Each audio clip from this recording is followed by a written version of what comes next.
Hi everyone, and welcome to this evening's webinar, which is all about asking questions in class.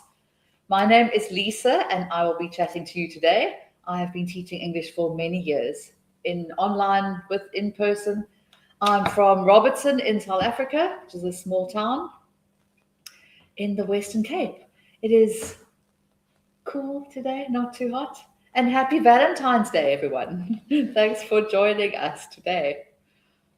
All right, great. So first up, I will go through a bunch of slides and talk about this topic. And then after about half an hour, then there's another half an hour where you are welcome to ask questions about asking questions in class, ask more questions about asking questions, and I will answer all of them to the best of my ability. I already see there are people from London, hi, from Bulgaria, from Mumbai, from Vietnam. So welcome. It's always great to meet people from all around the world, which is so much fun.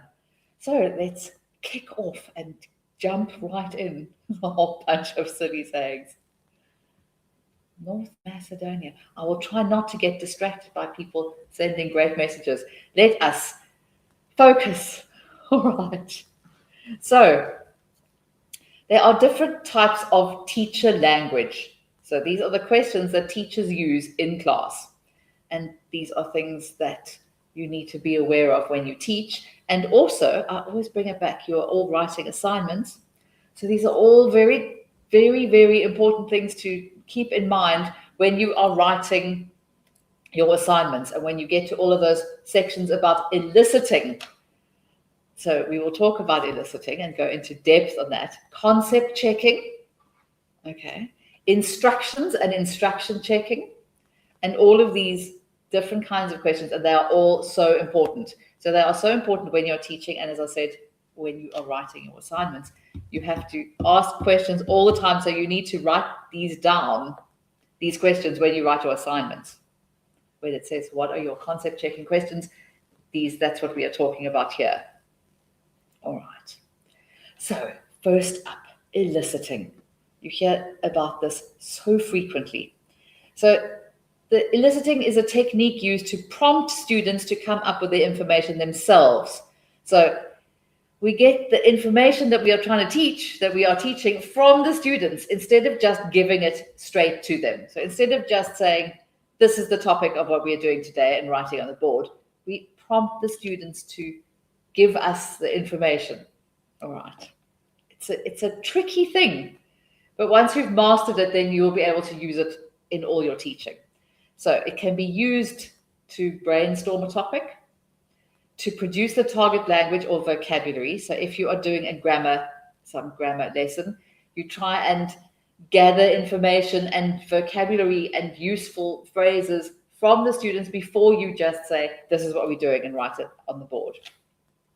So the aim is to find out how much the students already know, how much they don't know, and to see where you're at in the class. So that's why eliciting, very, very important. All right. So why is it so important? So students then take a more active role in the learning process. We want to see our students engaged in the lesson so that they remember the language. Otherwise, it's sort of old school. If they just sit there, teacher writes stuff on the board and they copy it down, it's very old-fashioned. So eliciting means that the students they become part of what they're learning. They also bring their own life experience and their language knowledge into the classroom. And the teacher also shouldn't assume that the students don't know anything. So that you also then find out what they know, how much they know, what they already understand. And it can be used as a foundation on which to build further learning. So some of the methods we use when we are trying to gather this information from the students: pictures. So that's for all levels, from beginners right up to advanced students. Role play, so acting things out is a great way. So role play, brainstorming kind of things. Description, so you can describe something to the students and then they must guess what it is, or you describe it, not just guess, but they work out what it is. Synonyms, if you're trying to work out a specific word, you give them other words for that so that they can work out the word that you are looking for. And a question for all of you guys, can you think of any more eliciting methods? I'm going to give you a minute. You can write any ideas you have in the chat. Fellow South African has joined us as well, so hi, Karen. All right, so a minute to think of any other eliciting methods that you could use in class. Till it says 6-ish past whichever hour it is in your country.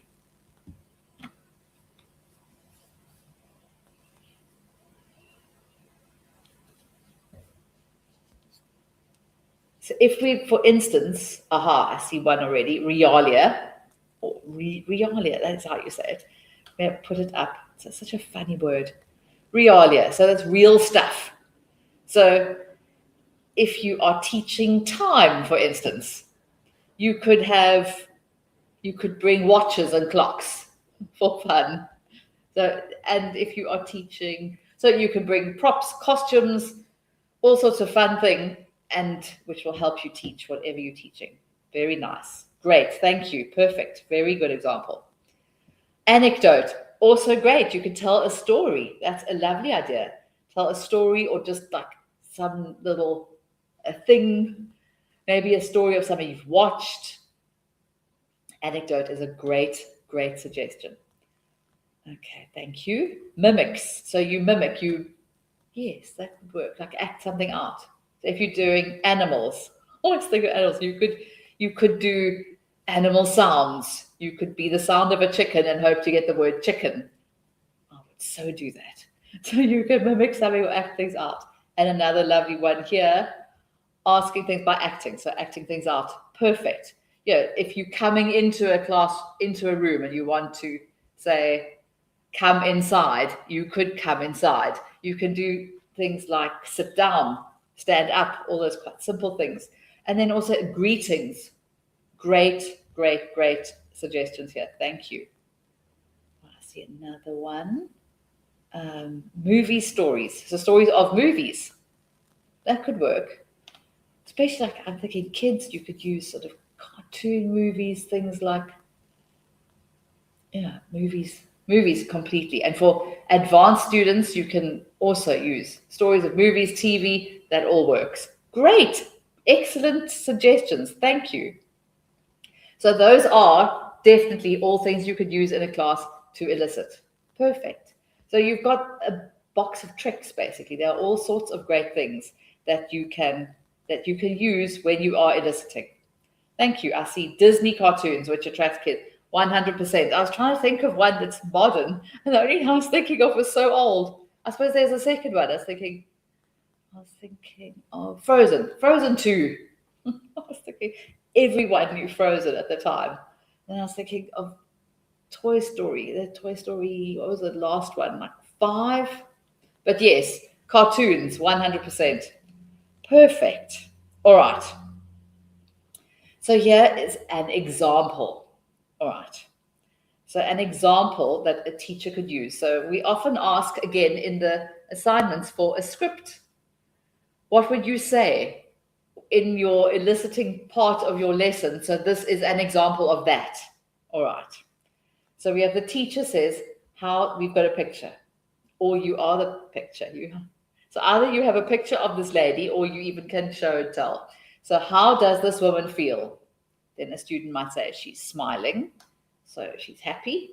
Teacher, yes, she's very happy. Teacher, what is another word for happy? Excited. Well, what other things might I be excited about? So you can take one example and turn it into something else. Remember, questions. Students, you won the lottery? Yes, that's a good example. I'd be very excited if I'd won the lottery. So what else would make you excited? What other kind of things make you happy? What makes you unhappy? So you could always do the opposite. So these are kind of things that are great. So this kind of script that you can't write the whole thing down because you're not entirely sure what the students will say. But if you have a bunch of questions prepared and you know what you are asking, then you will get great answers. Very nice. Okay. When you are eliciting, remember, your students don't know everything. So they might not know. They see the face of that. What is that? And they don't know the word happy. So maybe they don't. So provide enough context to guide the students to the target language. So help them out. So as we say often, when you are doing a practice stage, you provide scaffolding. So that supports the student as they are doing an exercise, and it would support the student in this conversation and in the question asking as well. So maybe you would say, she feels, how does she feel? She feels very, she has a smile on her face because she is so that's the kind of context that guides the students, and that's the kind of scaffolding that you could provide to lead the students. Don't make your questions too vague, too open to interpretation. Then you might lose track. So, you go, who is this woman? What is she doing? Where is she from? That's not what you're talking about. So not too vague. Make sure that you stick to the topic. I would probably get lost there as well. So remember where you are heading. So your questions must be leading questions. All right. Okay. And grade your language. Obviously, make sure that you are using the words and phrases that your students will understand. I see some very nice examples here. We have other words for happy. We've got glad, thrilled, exclamatory, lovely other synonyms for happy and excited. Thank you. I'm not sure that beginners will get exclamatory, but it's a great word. Okay, great. So more things to remember whilst eliciting. If the students can't answer the questions, then you don't have to, if they really are not clueless is mean, but if they're battling, then you can stop eliciting and provide the target language. You can help them. So if you don't get what you are looking for, you may help them. You might get little snippets of what you need, and then you are welcome to help the students. Just make sure you give them a while, as we have said in other webinars, like for instance, if you have beginner students, absolute beginners, they are probably translating what you have said in English into their own language, thinking it through, then coming up with an answer and translating it back into English before they answer. So a lot of steps. So give them a moment. Always give your students a moment, because they might be on the verge of answering, and you interrupt and give them the answer. Okay. So, and use varied approaches. So as I say, like we had, we asked, is she happy? So maybe you're pulling more faces. Is she happy? Or you get someone else to be happy. So just change it up. If they're not getting what you are looking for by looking at pictures, then add something else in. If they're not getting it from sounds, then maybe draw a picture. So always be ready to ask in a different way. All right, so that was eliciting. Now we move on to concept checking. All right, so concept checking is questions that we ask. This is right throughout the lesson, to check whether our students have understood the language we presented. All right, so as you know, perhaps with other webinars, because we have discussed this as well, do you understand is not a reliable indicator of comprehension. So asking your students, do you understand? You are not necessarily going to get the answer that you are looking for, because some students might be embarrassed to say they don't understand. Some people, they might just nod their head sadly. So do you understand is far too broad a question. And even if they say yes, it doesn't necessarily mean that they have understood. So you need to break these questions down and ask, you have to ask more specific questions so that you can tell specific if the students have understood the specific things. All right. So concept check question should be simple and unambiguous. So to the point. Is this in the past? Did it happen yesterday? Did it happen before the other thing happened? So you have to break things down into small little bits, somewhat unambiguous. So again, not where could she possibly be from? Is that you could get 15 answers for that. There must only really be one or two answers for your questions. So make sure that there are only one or two answers. So if you're doing the past tense, yes, it happened in the past. There's no other, that is the only right answer. And again, grade your language. So make sure you are not saying, so don't say unambiguous to a beginner because they will not understand. So make sure that you are using language that is graded properly for your students. So whether they are A1 students, you need to ask very simple questions. If they are C1, then you can ask far more complex questions. All right, easy concept questions, yes, no questions, closed questions. So you can, again, with tenses, or what do we add to the end of the verb when it is in the past tense? So it's quick, you just need ED. All right, if necessary, ask some open-ended questions or examples. All right, so here are some examples of concept checking, hints and questions. All right. So again, this is just like the script that you need to, I know you need to write a script in level 3A assignment, and you also need to write a script in level 5B assignment. So this script that's what we're asking for. So concept checking example. So you're looking for the word excited or what excited means.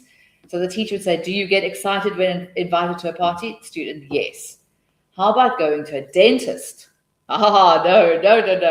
So you've already given them that they understand. So is excited a good feeling or a great feeling? Student, it's better than good. It's a great feeling. So it's not just, I woke up. It's fabulous. You've got a party. It's Valentine's Day. You've got roses. Okay. So being excited is a great feeling when we know that something good is going to happen. So all these little steps, you can see how the student would understand the word from your good questions. All right. So here are some bad questions for understanding what a dinosaur is. So if you say, what animal is large and bites? That could be anything. You could have a giant cat. That's a little bit scary. That could be a bear. That could be a crocodile. That could be someone's horrible dog. Okay, so not a good question for what is a dinosaur. Have you seen one? Well, obviously, no one has. All right. That's a weird question. Okay. All right, I got confused, just distracted for a moment. Okay, so those are two not useful questions to explain what a dinosaur is. So who has a question, a better concept checking question for dinosaur that will lead the students to understand what it is? So again, I'm going to give you a minute or two.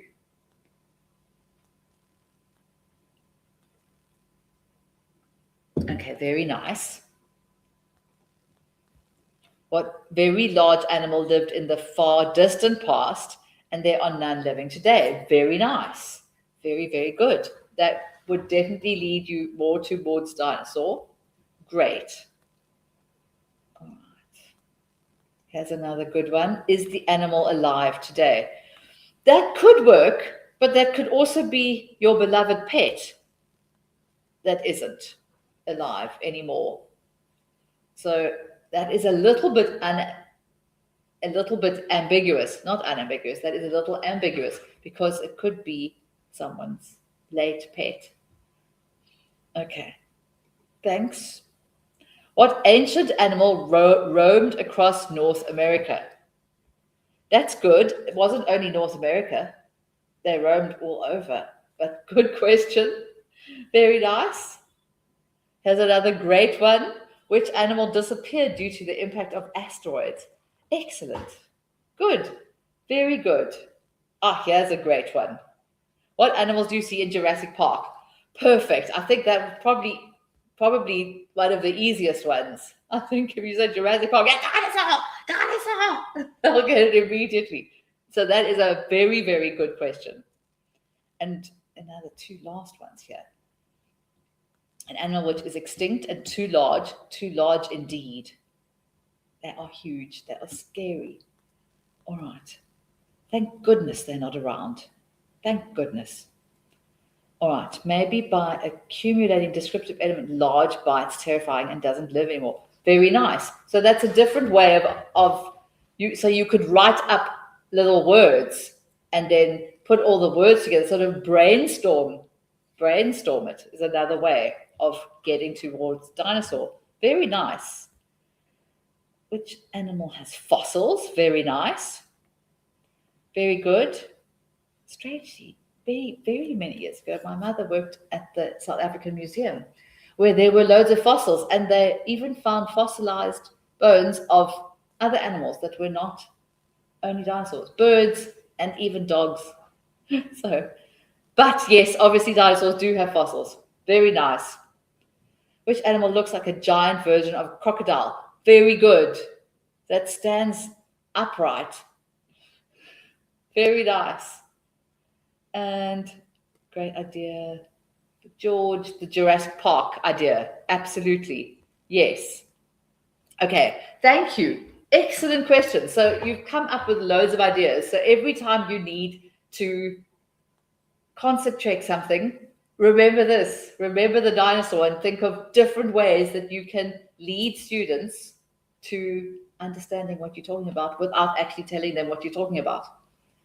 It's a guessing game that we play. Very nice. Thank you. Those are great. Okay. Let's continue.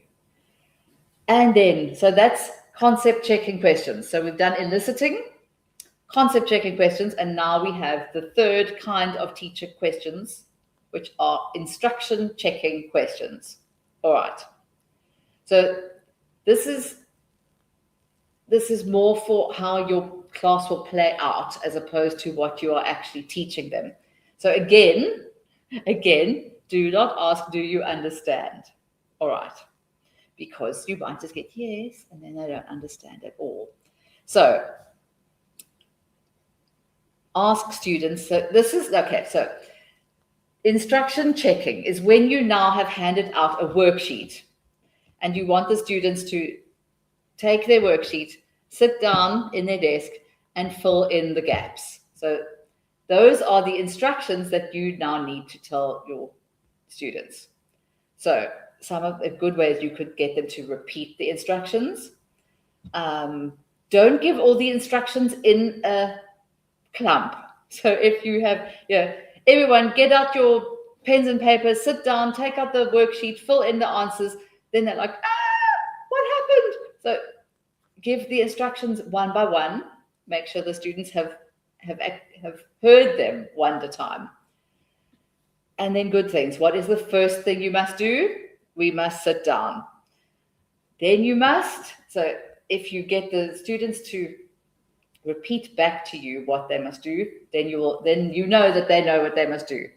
How many questions must you? So you've given them 20 questions, but they only actually have to do 5 in class, and the rest are for homework. This is the instruction checking that we are talking about. So you ask all of these questions bit by bit by bit. How many questions must you ask? You write instruction checking questions. Okay, very nice. Okay, so that actually has come to the end of that little section. I'll go back because I was a bit quick. It was a little bit quick. So it's a very, very important part of your lesson. So don't rush through it. Remember that take a moment to check that your students actually know what they're doing. This is just the actual, they must fill in the work call. They mustn't do it all today. They must do some for homework, or they must get into groups of 2, or they must chat, or they must fill things in. So make sure that you take your time when you give instructions. Okay, now we can move on, because otherwise I have also rushed through the questions. Here's another great example of a question. How long do you have to complete the assignment? So there's an instruction. So that might be for your students, that you say, how long do you have to complete the assignment? If it is a question to you for all of the assignments that you do, then you have 6 months to do all your assignments and everything else. Okay. Here is another great example. Do you have to check your partner's writing for errors? Very nice. Because peer correction is a great thing to do in class, where you get maybe pairs to check their answers together. So very nice. That's a great instruction and a great way to work in class. Lovely. Okay. And the next. So in general, teach a language, good practice. So be aware of your use of language. Obviously, no one must say any rude words, as you know.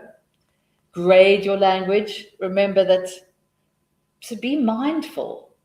I think often if one just chats like to friends, you say whatever, but remember when you are teaching students, they might remember what you say, and that it must be that your language needs to be graded properly. Keep it simple, short sentences, not run on things with many commas. So keep all your sentences and instructions simple. Keep your questions simple. Keep them unambiguous, as we said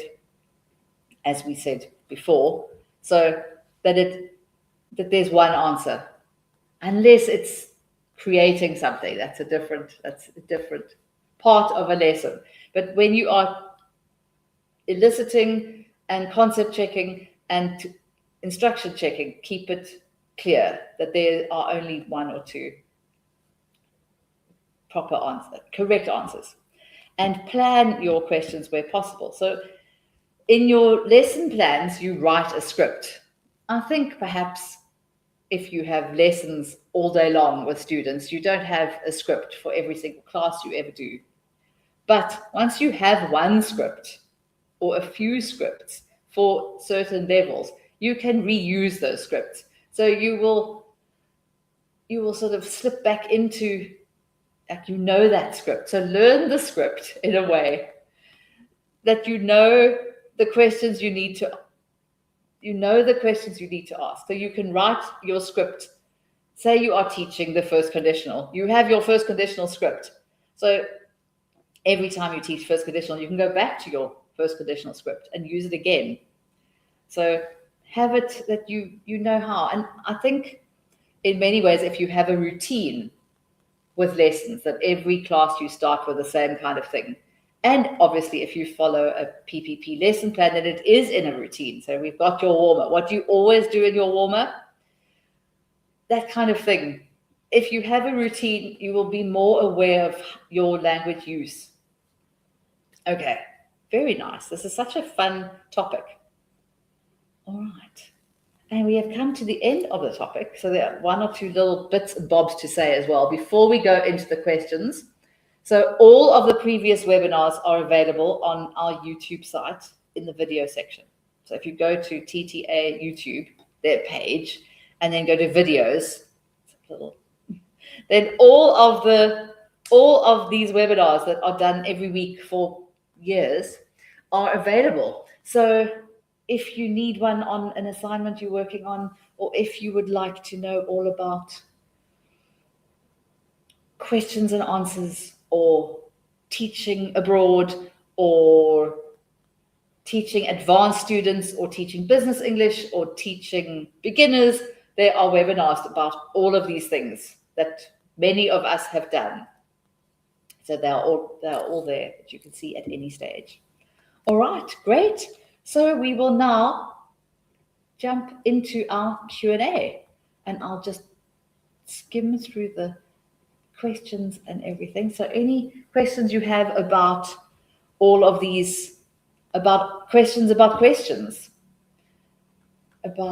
in your class or in an assignment, you are welcome to ask them now. So it's always good to see all these people from Gauteng in South Africa, and there was North Macedonia, and we had all these great. Then we had another another participant from Uganda, hi, and more from South Africa and from Dallas in the USA. So hi, everyone. And then we had all our dinosaur questions. Okay, great. So we already have some great questions. Let's start. What about the various word spelling games? Do they also have a place in eliciting new words in the classroom? I think the word and spelling games, you would probably use these not you wouldn't use them, for instance, immediately in the warmer. So the warm-up stage in your PPP lesson, for example, is when you would have your most of the eliciting. So it's not when you don't have a game yet. So I think probably the word and spelling games would use in the control practice stage. But obviously they are great. So use them. I mean, use them in class. They're always for eliciting new words, yes. But I would say that you would use those games in the practice stages more than in the eliciting stages. So if you are let's go back to dinosaurs. So we're doing dinosaurs. It's a vocabulary lesson, and it's all about dinosaurs. So you first start eliciting. You get all the words that the students have. They give to you. They tell you. You write them on a board. You've got a whole stack of great words about dinosaurs, and then you teach your lesson. So you have something to read, and there are lots of dinosaurs, and then you do your prehistoric and all your words. You learn them all, and then probably in your practice stage, you would introduce your word and spelling games. But yes, I'm trying to think if you can elicit with a game. I think it's sort of yes and no. First get it, then play the game. Is my thought. But I could be wrong. I will think about it. Okay, but a good question. Thank you. Yeah, we have another one. I learn French. I like to know the meaning of the words in English.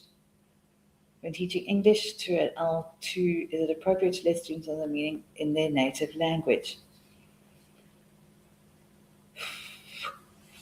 Yes and no.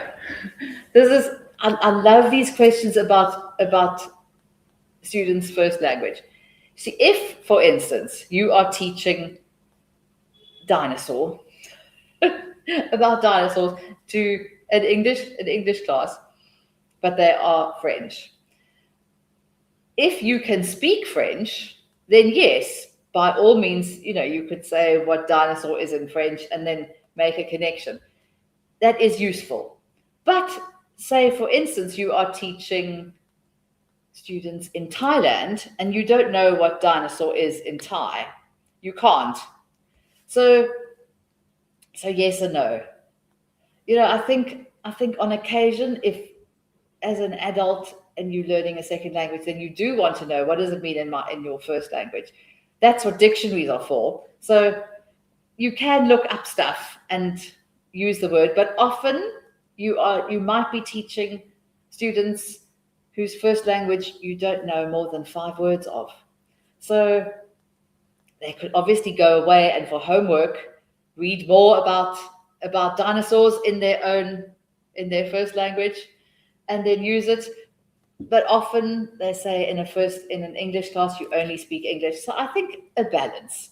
If you know the word, you can say it once and then jump right back into English. But great question, great answer. Great question for the questions. Very nice. Okay. I'm afraid I may fail to clear assignment because I'm Indian and English is not my mother tongue.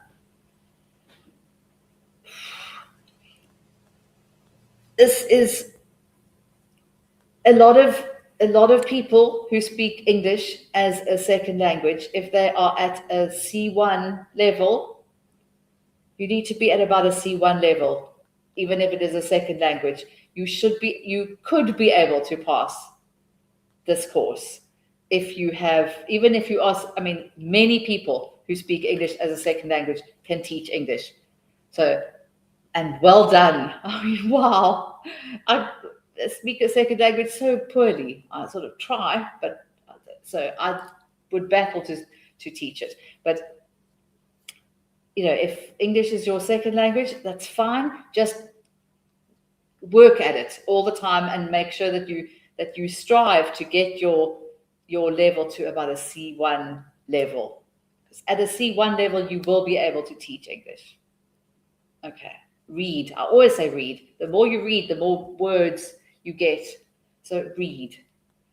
But give it, I mean, try your hardest. You could pass. Don't know you. So it's possible. It is possible. People who speak English as a second language, many people who speak English as a second language do very well at this course. I've marked assignments, people all over the world. So some of them from countries where English is not a first language, and many of them do very, very well. So keep going. Great question. Thank you. All right. Sometimes when eliciting was difficult, I found myself giving the first and last letter. That's a good clue. Yeah, as we said earlier, if the students don't know, you can't wait forever. You have to give them a clue. So that's a good clue. That's scaffolding. That's help. That's support. You know, so it's a completely. That's a great clue. I've also done that. Yeah, it starts with P, a diner, you know? Yes, it works. It starts with the sound of dino. You can, depend on how much of a clue they need, but it works. It works. Yeah, obviously, first let's see, but if you need to give extra hints, that's a great one. All right, lovely. How important is it to nominate particular students to answer questions in order to balance your group's dynamic? It would depend. I mean, in any class, you will have some overachievers who want to answer every single question. You may be like, yes, we've heard from you 15 times, Maria. Thank you. Let's try someone else. I would, but I also think sometimes that's so cruel when you pick the shyest and say, so Jonathan, what do you think? That could be quite mean. I think be gentle.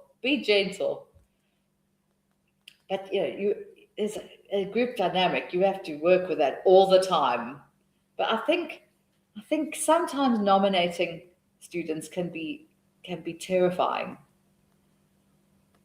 I know that at my daughter's school, her high school, there was a subject where the teacher always nominated the answers, and the amount of, when you didn't have to do accounting any longer, the amount of students who left that class was huge. So it can be a little bit scary if you call on someone who's quieter. So just be gentle always. And if someone's answered every single question, then obviously they can't continue to answer every single question. So you have to, in every class, find a balance. And it's not easy. Just be aware and be gentle. Great question. All right, very nice. We've come to the end of them for a moment. So I always get so hoarse. Great question. So thank you, and keep them coming. We still have 20 minutes.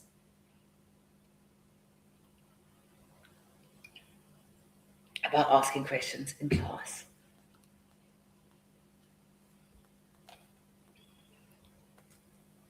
Okay. A moment to think. Oh yes, there was that other question I said I would think about again. Look, the eliciting with a game. Eliciting with a game. A word search. I suppose you could. Word searches, I find quite strange games to play. Just over the years, often when a word search, those ones where you have to put a circle around the word, sometimes they can take forever. And I'm not sure how useful they are. That's just my own personal opinion. They could sometimes take forever. You get like a grid of thousands of letters, and it takes half an hour, and you found 4 words. Like that, for instance, I don't think there would be much eliciting. A word game, maybe, like if you had, I think a game like if you put like sort of more like Scrabble, if you had gaps, a gapful word instead of a gapful worksheet, that could work. Like hangman, that could work. Oh, that's what hangman is, a gapful word worksheet.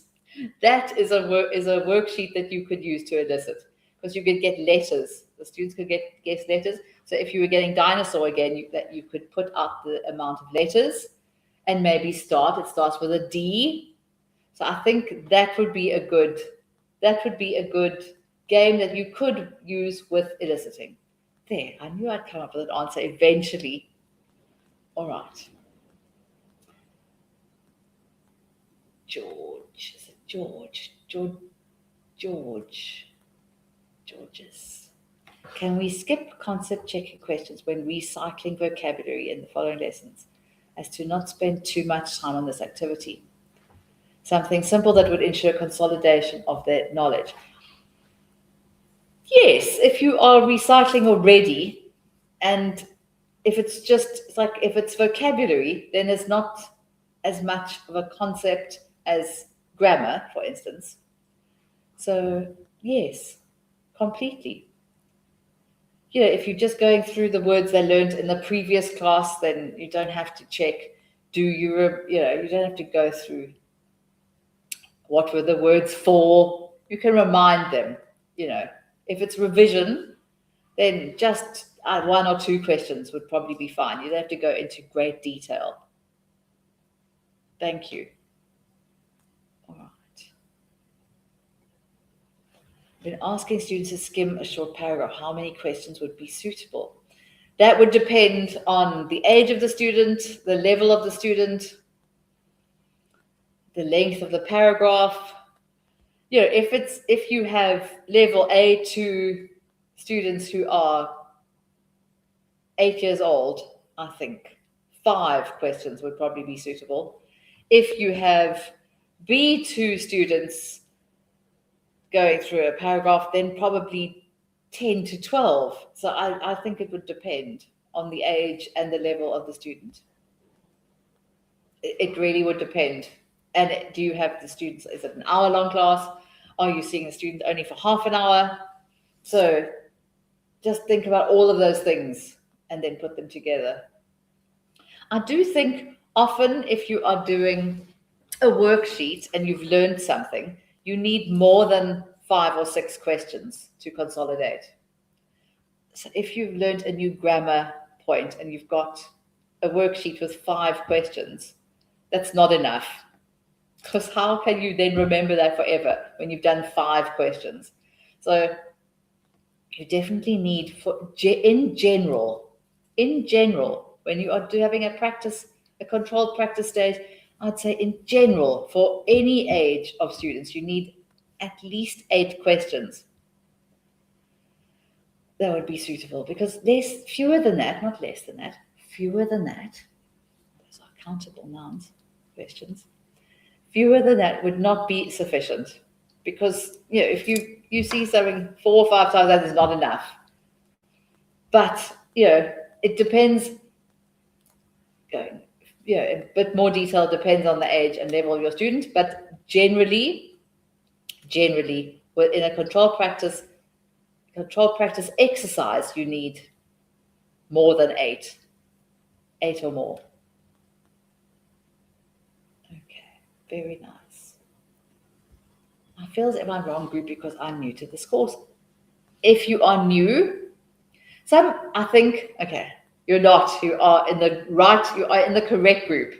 This is a part, if you are new to this course, it means you have all your assignments still to write.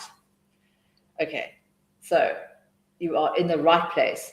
Some people who do the course have actually taught before. Some people who do the course, it's new. So it's all fine. It's all good. So if you are new to this course, then these are good things to keep in mind, because you need to work through this eliciting and concept checking and instruction checking questions, make up quite a big part of the course. And all the assignments, most of the assignments, use all of these phrases and terms a lot. So if you're new, then it will seem a little bit like, oh my goodness, what? But you can watch it again, or even go look at another version of the same webinar, and someone else will be chatting about it. Then you get a different point of view. But if you've just started, then these are new concepts and terms. Once you've gone through, the quiz questions and you've got into your assignments, then all of these terms that we have been chatting about, they will start to be, I know all about concept checking. I know all about eliciting. But they are very, very important. So you are in the right place and in the correct group, and eliciting and concept checking questions and instruction checking questions are all very important. And if you don't know them now, it's fine. You will know them in the future. So let this be your first step, your first welcome into knowing this. So see, people say CCQs. So when people say CCQs is concept checking questions, not everyone knows what CCQs are, but once you've done a little bit more and you work on your assignment, then you will also be talking about CCQs. So don't worry, if you're new to the course, you just don't know them yet, but you will know them, and you are in the right place and in the right group. Okay, great. I found the correct balance between eliciting and concept checking questions in your lesson. When there's constant pressure to cover all the topic material in a course book, there is, in every single lesson, you have to find a balance. So there's a balance between the naughty children and the bored children, or the school you're working for that expects you to get through the syllabus, so there's a balance the whole time. So many things you need to balance in your lesson. So if you keep the eliciting to start off with in the warmer section, for instance, if you're doing a PPP lesson plan, then you've got an hour, for instance, and then you write your plan down, and you can structure it that you've got 8 minutes in the warmer, and then that's it. And your concept checking questions, a few every now and again, and then basically your plenary, when you are wrapping up, is when you are going to be checking everything. Do they know? Do they understand? What was clear? What do we maybe need to look at again next lesson? So if you have your lesson plan, you will have given each section a bit of time, and you put in a minute for all of these questions. So to start off with, and you've got your lesson plan, you actually can make a timetable. It's all written there. But a balance the whole time. You're balancing everything all the time. But the concentration to cover all the topic material, yes. But if you haven't asked those questions, you're not sure that they've learned everything. Okay. Good. Very nice. Excellent question. Obviously, you have been teaching, so you're there. Balance is key, and something you have to do all the time. All right, here is another question. I think this is about the whole course. If you're talking about if you're doing a level 3 or level 5 course, how early can we complete the course? You get given, I mean, this is not a little bit off the topic, but I'll answer the question. You get given 6 months to complete your course, and you can do it in your own time. There is a section where you can, right near the beginning, where you can check, and it sort of gives you a timetable again that says you should probably spend about this long on the first section, you should probably spend about this long on your assignments.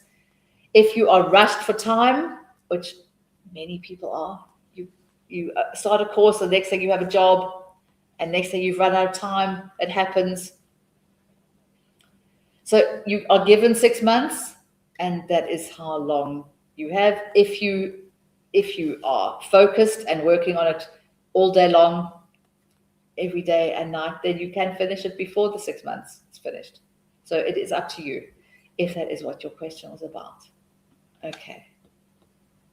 Thank you. This is a reply to the questions in a lesson. So yes, the plenary is at the end is where you are asking the students and finding out what they have learned, what they have retained, what went in, what didn't go in one ear and out the other, what they actually understand. Very nice. Thank you. So remember that plenary. That is your wrapping up, checking stage. All right. How much time should one spend on expanded rehearsal? Rehearsal, I'm not, for it to be rehearsal, I'm thinking plays here.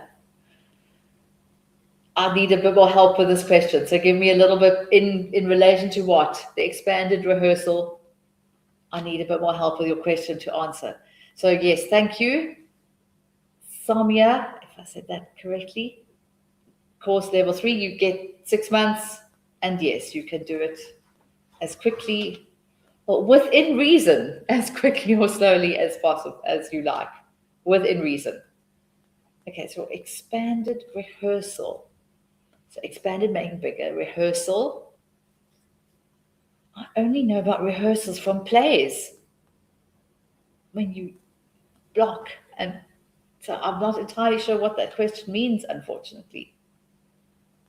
So you can explain it a little more, and then I will try to answer your question. Oh yes, I remember what else I was going to say. Anything that you need to know, you can always send a ticket to tutor support. That's almost a tongue twister. Ticket to tutor support, alliteration. And there are lots of people who are standing by who can help you about how long you have left on your assignments, or if you don't understand what on earth you need to do for whatever assignment. And I'm seeing an answer to a question, but I'll finish this ticket to tutor support thing. Or if your copy leak scores are crazy or whatever. So if you're having any issues about anything, then send a ticket to tutor support, and there are people standing by to help you. All right. Thank you. This is a term that I did not know about. Okay. Spaced repetition software. Okay. Thank you. It's not a term that I have ever heard of. I always say I know some things, and I know what I'm talking about here, but I am taught new things. Every single webinar I do, I learn something new. Expanded rehearsal, like spaced repetition software. Okay, you recycle. Okay, very nice. Okay, good. Okay, I get it. Now I do know. Yes. Long-term memory. Yeah, there are rules for this, and I don't know all of the rules. There are some. Introducing Alexa in another 7 days and a month, and finally in 6 months again. Very nice. Yes, I have heard of this. I have not heard expanded rehearsal. I have not heard that term, but I've heard of the recycle, because I chatted about it with something else. I was thinking, yes, because if you learn it once, then you will forget it. So you need to learn it again and again.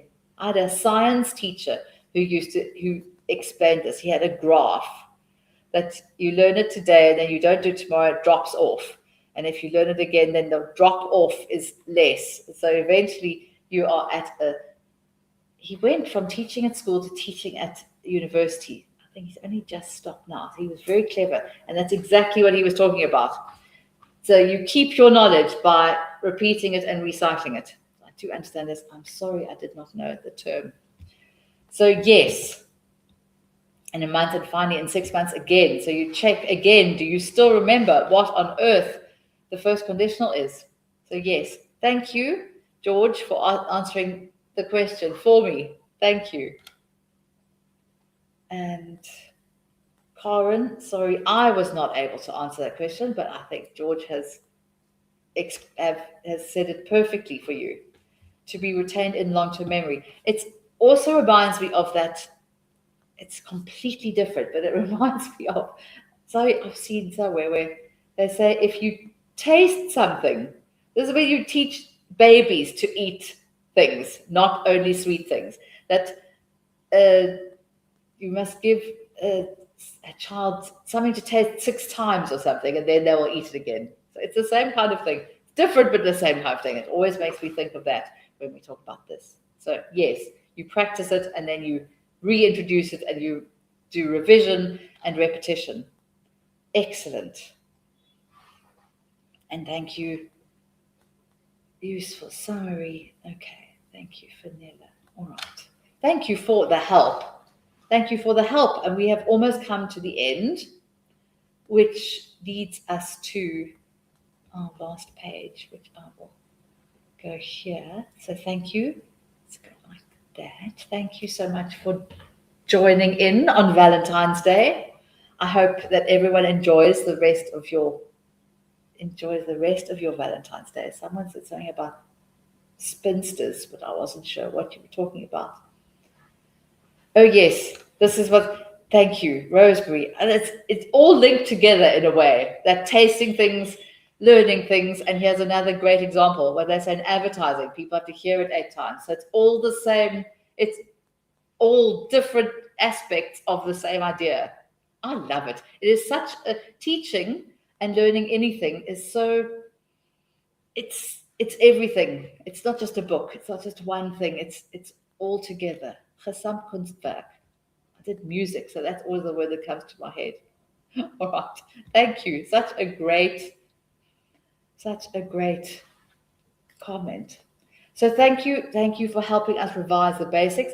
So for some of you, you are revising, and for some of you, you are doing this the first time and looking at these new terms and these new concepts for the first time. So don't feel bad. We all start somewhere. And I've been doing this now for ages and I didn't know expanded rehearsal. So I'm very sorry. So you see, we all learn. And then the last thing that I'm going to ask is if you don't mind spending a minute or two after we finish in a minute or two and say what you thought of this webinar, if it was helpful, if there's anything else that you would like to have a webinar on that you think I'd love to know about that, then you are welcome to mention that. And I'm sure people will get together and put some webinars together. And thank you for joining us. It's always such a sharing experience. I put it up here as well. You can either use the QR code or just that, the link. So if you just copy the link, then you can also use it. And it's there. But thank you. And good luck for assignments that you are writing. Good luck for teaching that you are already part of. And thank you. Go to material. There's a lot of, this is very, very interesting course. And there's so many different aspects of it. And eliciting and questions are one of the, you will come across it time and time and time and time again as you go through this course, because it's one of the most important things. So thank you. And thanks for joining us, and see you again. Bye.